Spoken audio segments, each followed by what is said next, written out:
Is the Honolulu Police Department's training academy in Waipahu haunted?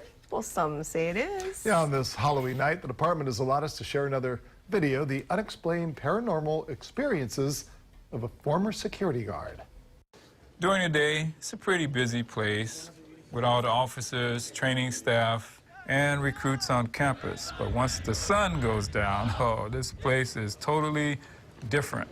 It's dark, no traffic, no pedestrians, nothing.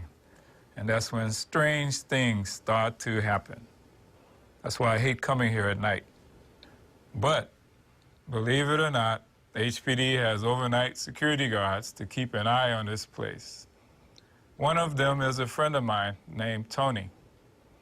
Well, one night, as he was doing his building checks, he heard a sound like wood clanking together. Now, no one was supposed to be here that night, so he went to go check it out.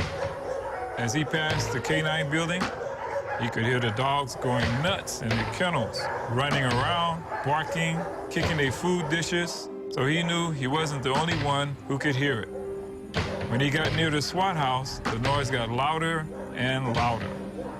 As he looked at the building, he noticed that all the wooden shutters were opening and closing repeatedly, but there was no one standing next to the windows working the shutters. What's more, it was a windless night, so the wind wasn't blowing the shutters either.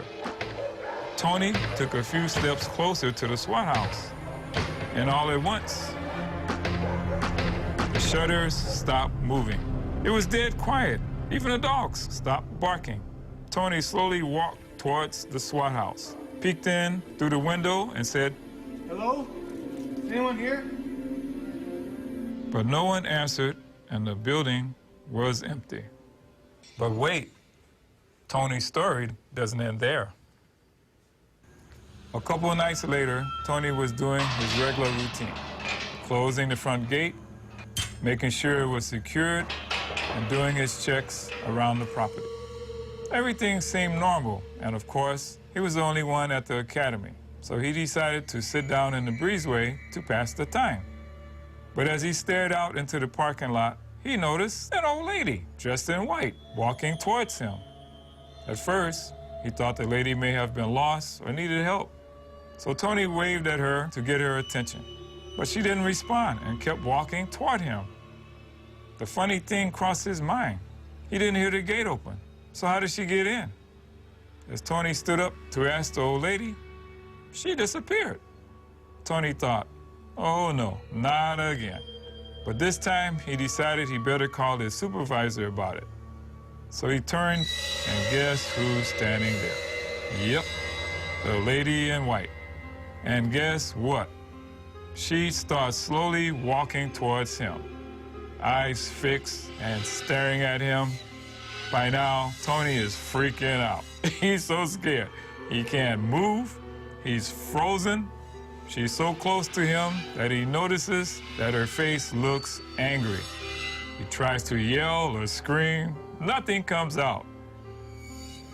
Then whoosh, she disappears again. Tony let out a sigh of relief and slowly looked around. But this time, no one was there. He sat back down to gather his thoughts.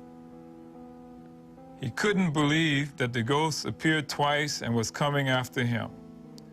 Tony was about to stand up and call his supervisor when guess who decides to show up?